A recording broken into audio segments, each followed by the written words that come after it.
ஏண்டாமா உனக்கு ஒரு விஷயம் தெரியுமாடா? அம்சாக்க எந்த விஷயம் தெரியல, தெரிஞ்சா சொல்லுக்கா. கத்தால தண்ணி வேற படிக்க போனாலாம், கத்தால உங்களுக்கு கொத்தோட உடச்சிக்கிச்சான். அந்த கதையை கேளுங்கடி. காந்தா மகளை வெளியூர் படிக்க அனுப்புறாளாமே. என்னமா பண்ணிட்டோம்? என் பொண்ணு படிக்கிறேன்டா, படிச்சா வச்சுட்டானோ. அது போடி போக்காத்தவள நாட்டில் ஏதோ நடக்குது, சாண்டார் கூட படிக்க வேற அனுப்புறாளாம். ஏன் சந்தா கல்யாணம் பண்ணி கொடுத்துரு என்ன பேசலாம். அதெல்லாம் செய்யணும்.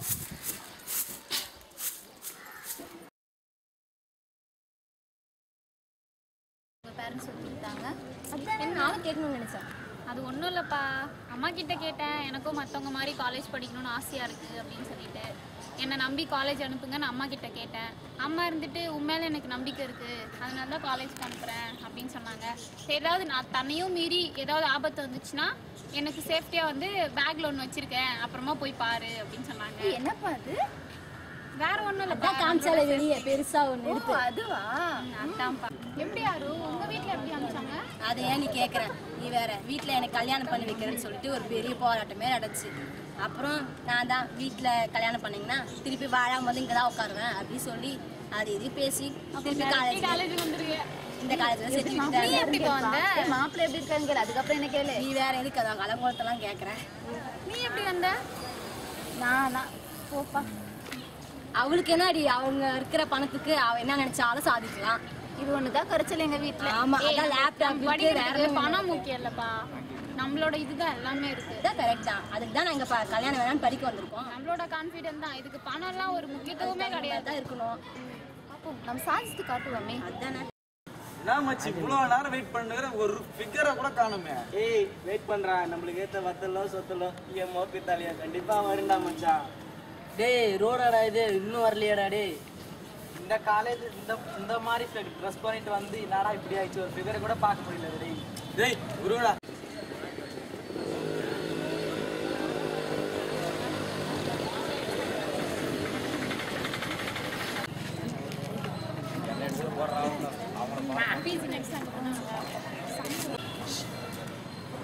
டேய் டேய் மச்சி அங்க பாருங்கடா, செம்ம ஃபிகருங்கள. நான் அப்பயே சொன்னேன்ல, செம்ம டக்கரா இருக்காங்க. டேய் என்னடா அப்பா, செம்ம ஃபிகர் செலையாட்டு இருக்கிறாளுங்கடா இவங்க. டேய் இது ரெண்டுத்துக்கும் அர்த்தம் தெரியாம பேசாதீங்கடா. டேய் என்னடா டேய், சி என்னடி பின்னாடியே வரானுங்க. அவனுக்கு கிடைக்காதுங்க, நீ பார்க்காத வா. இப்படி பாக்குறானுங்க. வேலை வெட்டிட்டு ஏய் கேர்ள்ஸ், ஏய் ஏய் ஏய் ஏய் இதெல்லாம் வேற வேலையே. ஜட கூப்பிடுதே முத்தம்மா முத்தம்மா, உன் பின்னாடி நான் வரேன் முத்தம்மா. வந்தா ஜட கூப்பிடுதே முத்தம்மா, உன் பின்னாடி நான் வரேன் குத்தம்மா. ஏய் என்ன செருப்பு பிஞ்சிரும். டேய் முட்டாளுங்க ஓவரா தான பண்றாங்க. வாடா அவள மாட்டியா.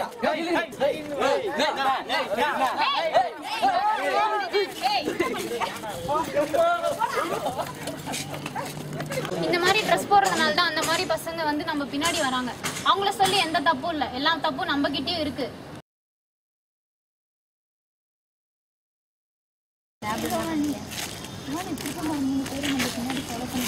என்னன்னு கேள்வி பின்னாடி என்ன பண்ணிட்டு இருக்கீங்க? என்ன சார் உங்களுக்கு வெக்கமா இல்ல? படிக்கிற வயசுல தாங்க லவ் எல்லாம் வரும். என்ன படிக்கிற வயசுல என்னங்க லவ்? இப்படி சொல்லிட்டல, நான் நல்ல ஒரு வேலைக்கு போயிட்டு வந்து நான் பார்க்குறேன்.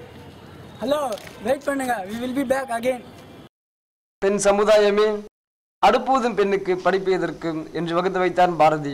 இந்த பெண்கள் படிப்பதற்கு வந்த அனைத்து தடைகளையும் தகர்த்தெறிந்து பெண் நினைத்தால் மண்ணையும் பொன்னாக்க முடியும் என்ற துணிவுடன் பாதம் எடுத்து வைத்தவர்களின் வாழ்க்கையில் ஆண்கள் செய்யும் தவறின் காரணமாக பெற்றோர்கள் தங்களின் பெண்களை மேலும் படிக்க வைக்க தயக்கம் கொள்கின்றனர்.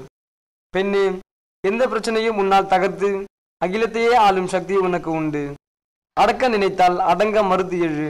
முடியாது என்பது முட்டாளுக்கு சொந்தமானது. வருங்காலம் உன்னதே பெண்ணே, வருங்காலம் உன்னதே.